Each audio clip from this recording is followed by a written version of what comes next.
Hello there, my YouTube family. How are you?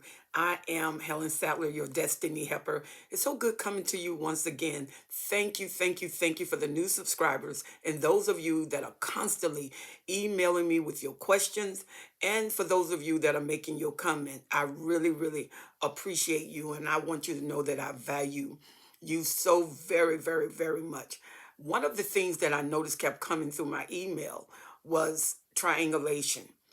And the triangulation can be quite devastating because there is no censorship on the triangulation. And it's amazing, some of you, how you're being triangulated. And in relationships, when they're triangulating you with a family member, a co-worker, or a best friend, that can be devastating. Let's talk about that. And so let's call this the dirty little secret of the narcissist. Because sometimes the narcissist would, when you bring your friends over or you bring a family member over, you would notice that the narcissist gives special attention to a certain individual. They start to join with them, to communicate with them. They joke with them, they laugh with them. And you may notice while they don't know you are looking, that you are paying attention, that he's following them or she's following him with her eyes. And every time they move, he's right there, she's right there. And then you notice that they're calling each other, and next thing you notice they're talking. And when they call, they're on the phone maybe about 15 minutes before they even give you the phone. And so you're wondering what in the world is going on? How is it that they're spending all this time together when they call for me? And you notice during this time, sometime the narcissist, when they're triangulating with a family member, they start a devaluation system with you because they're triangulating with a new supply. And so it doesn't eliminate the devaluation system. And then after they give you the phone, you notice that after the conversation, there may be some challenges. And when you challenge the narcissist say, that's your sister. I'm just talking to him. I'm just being a family. Can I be a family? Can I be friendly? Can I be cordial? And you're saying you can be all of that. But I think that you are a little too friendly, that you are taking down the markers, that there needs to be a different set of boundaries, that you need to keep standards here, and that you're going beyond that. You are making me feel very uncomfortable. And I'm sure they are feeling uncomfortable. And the narcissists say, they never said anything to me. I will ask them. And the narcissists know that that's going to bring an uncomfortability in the relationship. Usually when the narcissists say that, you will go through a smear campaign because the narcissist will accuse you of them having a relationship and say that you're jealous, you're insecure. And then finally the relationship move over where there is an affair. And you may notice when the relationship move over in the realm where there's an affair, your sister now seems inhibited when she comes around, or your brother may feel inhibited when they come around, whatever the source, male or female, that the narcissist is. You know now that a family member, a friend, a co-worker that was free to come around you, free to be with you, free to laugh. You notice the co-worker at work avoids you. You notice the sister now don't want to talk to you. You notice that when she looks at you, she size you up. It's almost like she's making a comparative analysis of who looks the best, who does the best. And she noticed the way you wear your hair, just different things that didn't matter before start mattering now. And so you take into context what is going on. So you find a way to go around in the circle to ask your sister, is everything okay? Because I notice that you're different. And the first thing they do, they take offense. And they say, I'm not different. I'm the same as before. You're the one that's different. You're the one that's insecure. And you say, I'm not insecure. I'm not insecure at all. And then they'll say, then why are you challenging me? You say, I'm not challenging you. And they said, well, I think that you're challenging me. And a lot of times they want to challenge you because that sister, that friend wants to get to the narcissist to display a rude behavior on your behalf because they want a system of devaluation. And a lot of times when you have people who want your husband, who want their relationship diminished so they can have more of an opportunity for their relationship, and then the narcissist, for whatever little use they want for the relationship, because that dirty little secret, not always do the narcissists want their relationship of value. It doesn't mean anything to them. And sometimes the narcissists just want to throw you off. And then the power they've gotten to be with this person, and they see the energy of this person. They see the mind of this person, and this person start turning their energy and their mind toward them. They start wanting to please them, and they almost get hostile with the husband, with the wife, over the narcissist because they want the narcissist. And the narcissist does everything but admit that there is an affair. The narcissist will not admit that there's an affair, but the narcissist will not back off. They keep that channel going because they need that fuel. They need that energy, and that supply is supplying. And the narcissist, especially when there has been some indiscretion sexually that is going on, and they may have had a sexual involvement, and now things are really getting crazy because of the thinking. When people start dealing sexually, they start thinking commitment, that this relationship is going somewhere. But in the narcissist's mind, the narcissist is not going to leave that prime supply. That's not in their mind to leave that prime supply. So what the narcissist does, he takes that prime supply, take it to a system of devaluation to get the energy in the devaluation state, to make them feel guilty and confused, gaslight them to the point where they got more energy going after the narcissist. And then the narcissists have gaslight them so until they feel that it's them, that is their insecurity, because they have no proof other than the little registers that are coming out. But the narcissist is in full apprehension and denial of what's going on. And so if you're out with an outing, even other people may notice little things. They may come to you and say, is Derek okay? Or is Charles okay? And you're saying, why you ask that? He seemed kind of close to Sue. And you're like, well, I don't think nothing going on, Sue. That's my sister. They say, yeah, I know it's your sister. But there's something not registering right. There's something not happening right. And so you now think, wait a minute, I thought this all along. Now you're getting more secure with what you were suspecting. And so you start noticing them. And now at the event, your whole thing is monitoring them. And they disappear and they show back up. They disappear and they show back up. If she's married, the husband now is going under suspicion. And so the husband going under suspicion looks for his wife. And when he finds his wife, he asks, where have you been? And she said, I've been nowhere. I've been looking for you. She said, well, I've been around. As a matter of fact, I just left Carol, which is you. I just left Carol. He said, no, because I asked Carol where you were. I just left Carol. I don't know why she would tell you that.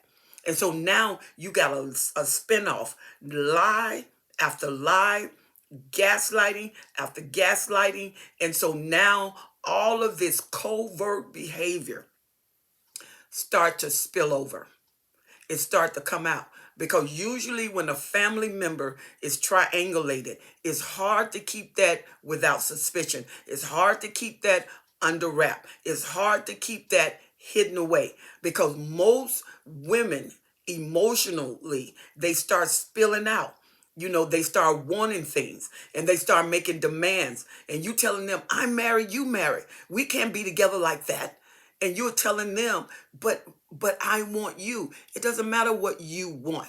And so when you are being triangulated, and I'm going to tell you something, when you don't do right, it always come back to you.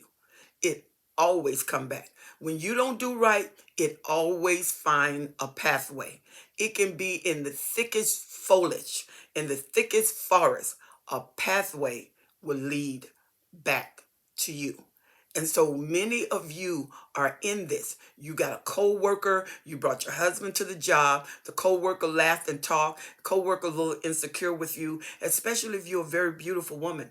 And if you're a very beautiful woman or a very handsome man and your narcissist is female, then the narcissist would try other men, and the way she moves, she's very seductive. And so when you challenge that seduction, she gets angry and say, what are you trying to call me? And a lot of times, before you can pinpoint the actions that they are displaying, you go through all of these accusations, you go through all of the gaslighting, you go through all of the devaluation, to the point to see each other. The narcissist starts up an argument. Why? Because that's going to free them out of the house. And when they are freed out of the house, they meet quickly. They do what they're going to do, and then they go back.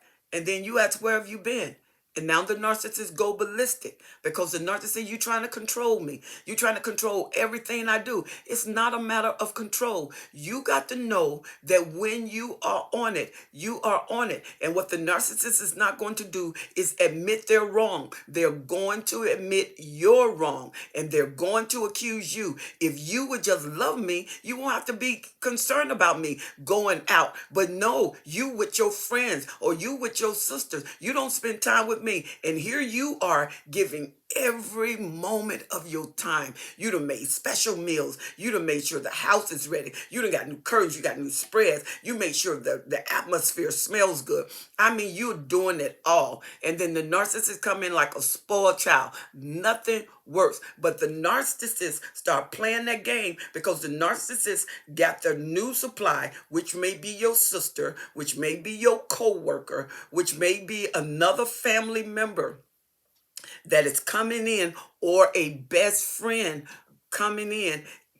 And the narcissist has that best friend full geared toward pleasing them, full energetic toward pleasing them.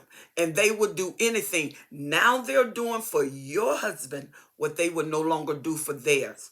They're no longer thinking of their husband. They're thinking of your husband, who is a narcissist. And the narcissist is not ignorant of the game he's playing. He's playing it full throttle. He is playing it full term on the hostile terms. And if the narcissist see where he's getting trapped, he takes the supply. He tells the supply, I'm not trying to lose my marriage. And you tell him, well, what were you doing when you came to me? You knew it wasn't going to work. And there's a divide. So now devaluation to the new supply, which may be a sister, a cousin, a mother, because narcissists do not care who it is if they yield. You got a beautiful grandmother, the narcissist will go after her. The narcissists don't care. And in this generation where you have 6 living generations, because the girls are having babies younger, so the generations are more extensive. The narcissist, if he can get in there, he's going to triangulate, and they don't care. And see, now you got a dissension in the family. You got division among the ranks. You got a lack of trust among the ranks. You got evidence seeping out, and not only you're suspecting, but it starts suspecting with other people. And when they get tight and they try to get to the narcissists get out. And don't think that just because the narcissist is under suspicion, that the narcissist will not triangulate another family member. The narcissist will leave one family member and triangulate another family member, because it causes confusion, because they'll think there's no way that this right here is happening. It's happening. The narcissist is self-indulgent, self-emerged, self-concerned.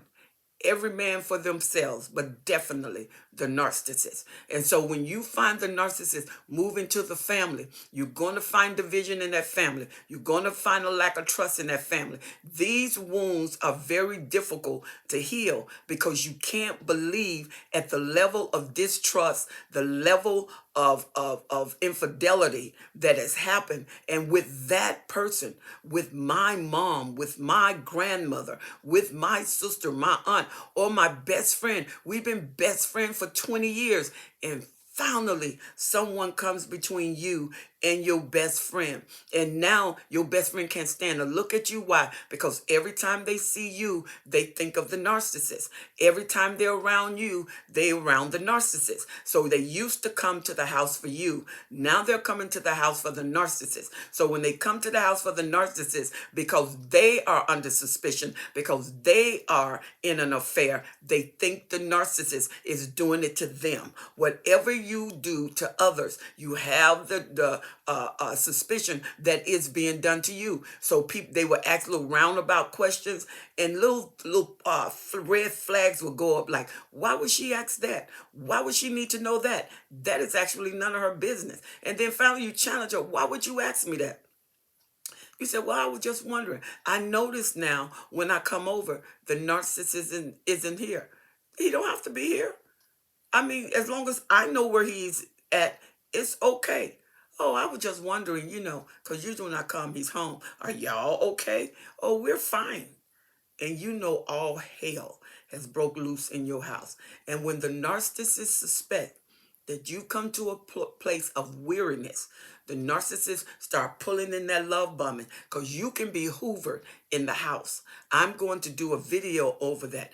Hoovering is not always when the narcissist discard and leave. Some discard is in the house. Then some hoovering is in the house. And love bombing happen all through the relationship, because that's how the narcissists reattach themselves. That's how the narcissists realign themselves. So that dirty little secret that may be your sister, that dirty little secret that may be your friend, that dirty little secret that may be a coworker, you can feel the pressure, even if you never, ever got a factual or a confirmation that something is wrong. You are intuitive about what is going on. And when this happened, the relationship start to diminish and you go into depression. Many of you have went into depression because that friend was like a family, and that family that triangulated was very close. It's just you and your sister, but now you're divided. You don't have a sister because your sister has fallen in love with your husband, and your husband is not in love with anybody. And so that suspicion divides. It drives a wedge between family. Your holidays are affected. Special days are affected. You remember birthdays, but you don't celebrate them. And just because you suspect it, you never trust, even though you never got a confirmation. Your intuition tells you that you're not wrong. And then when you finally let it go because you deflect out, or you go into cognizant dissonance and you think, no, well, maybe I was wrong. You got all the evidence. And sometimes you can have pictures where you saw them together, you actually saw them embrace, you actually saw them kiss, and then you give it to the narcissist. And it wasn't just a kiss, it was a very passionate kiss. And his hands was in places that it should not have been. And then you show the narcissist. And the narcissist, what he center in on is not the fact that you caught him, but how dare you follow me? You like, I didn't follow you. I saw you there and I wanted to take a picture because I couldn't believe my eyes. You followed me. You've been stalking me. You telling me I can't go out. See, he's not going to get to the issue. He's going to deflect away from the issue. The deflection is a lack of trust. The deflection is, if you love me, you would trust me. The deflection is you're hounding me. You're harassing me. And so that becomes the major stance. That becomes the major focus. That becomes the element of attention. And so now you are fighting, and you love your narcissist. Many of you said, but I love him. I know he's a narcissist. He take care of the house and he's horrific to live with, but I'm not ready to leave. Sometimes it's not a matter of being ready. It's a matter of the situation at hand. Some situations arrest and avail themselves into a position where you have to make a very wise move. And then when the narcissist grow weary, the narcissist is like an attention deficit child sometimes. Their attention span is very limited. And they need a fresh toy. They need a new shiny object at the expense of your emotions.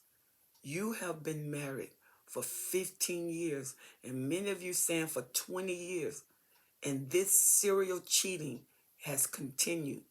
And no matter what I do, it continues. No matter what I say, it continues.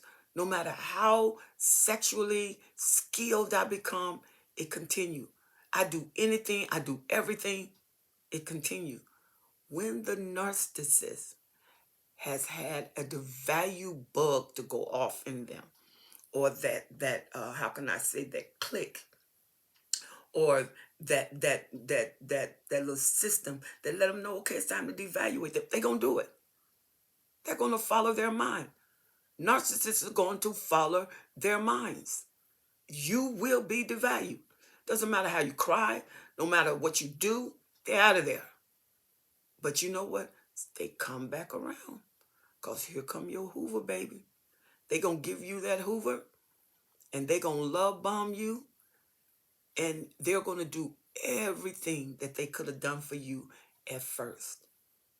The love making is going to be passionate. I mean, frequent, long. Because the narcissist is built on emotion, not standards. The standards is theirs. The emotions is what they get from you. And if you notice, a narcissist relationship is built on the standards of the narcissist and the emotions of the supply. You stay in an emotional, harassed, rendered state. You stay discombobulated in this relationship. Just when you get it together, all hell break loose. The wind of discord come out of nowhere, and you never have an answer for it. It never have closure.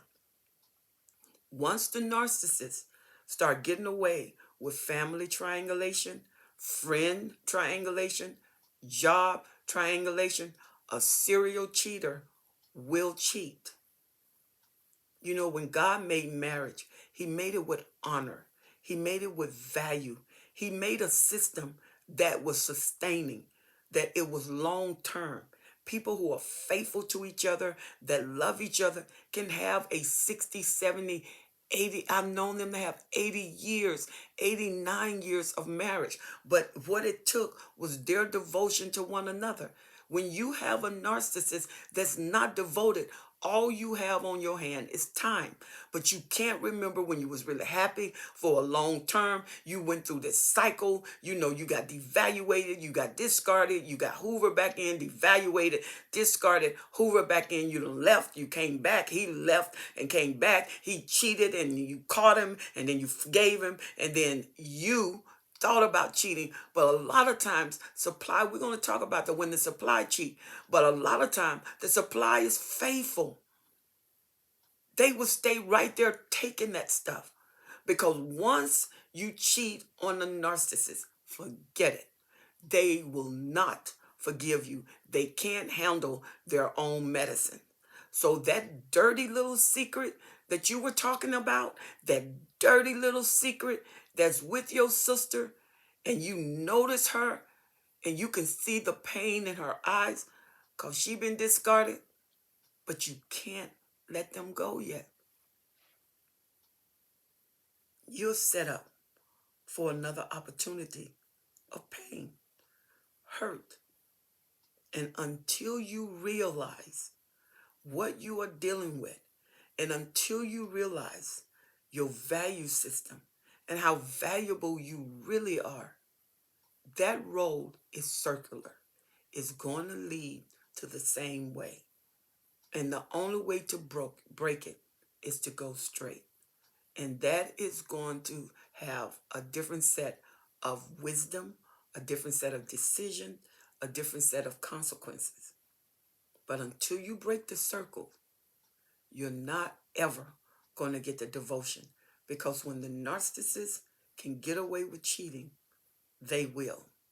And if you believe the lies of the narcissist and they gaslight you, when they've done it for years, if you've been married for 20 years and the narcissist was a narcissist before your 20 years, all of that is experience And all of these different women, all of these different supplies is under their belt, even while they were with you. Marriage is not commitment. You think marrying, if you marry a narcissist, that's going to make them committed to the relationship? It's not. You need to look up NPD, the qualities of NPD that verifies NPD. And maybe you will get a wake-up call that now is time to make some different decisions for yourself, for your family, because you don't have to live a life of hurt. You don't have to live a life of pain, and you definitely don't have to live a life of shame, because this is shameful when the narcissist triangulate through the family, just not with the family. Some narcissists go through the family. And if you got a nice sized family and you realize that the narcissist is having a playground with your family, that has to be horrendous. So you ask, what if he's triangulating? And what if the triangulation is a dirty little secret? Because it's my sister, it's my mother, it's my brother, it's my grandmother. Doesn't matter who it is. If they choose to yield to the narcissist observe their target. They eye their target, and they know their target. By the time they get to their target, they have some valuable information to help them upload in that person's life. I pray that I've answered questions for you. And not only answer questions for you, I pray that I have raised your value system, that you realize that you are fearfully and wonderfully made, that you are intelligent, beautiful. You can have confidence, and you don't have to have your confidence destroyed by the lies that are intertwined with other folk, that you can stand on your feet. A dirty little secret, it comes out, and it's not so secretive when it becomes very loud. A lot of people who got caught in a relationship destroyed the marriage of the relationship, where the supply left and could not take the fact it was their mother, that it was their grandmother. They couldn't take it. It destroyed the family. And usually they moved away. That's a hard pill to swallow. But I'm telling you, no matter what you go through, God is a faithful God. And He is the God of the impossible. And when you give it to Him and work through it with Him, He can rebuild, re-strategize, reposition you back into the ultimate place where what you didn't have before, you can have now. Triangulation is always hard. But when it's among the family, when it's among the people you care for, that, my friend, is never easy. I'm Helen Sattler. I want you to feel free to write me at destinyhepper12s@gmail.com. destinyhepper12s@gmail.com. Write me and send me an email. I will give you my office number for those of you who are asking for sessions. Email me. I will give you the office number, and you and I can schedule your appointment then. And I'm telling you, many of you got scars on your heart and scars on your mind. We can heal that wounded soul, but it takes time. So if you have the time, I am available. Once again, I am Helen Sattler, your Destiny Helper. And don't forget to subscribe. Subscribe to that channel, push that bell. Every time I come on, you will be notified. I want you to know that I appreciate you and I value you so much. And there's nothing that you have went through that is too hard for God. Absolutely nothing. You can do this and you can make it. You are getting ready to know your own strength. God bless you. See you on the next video.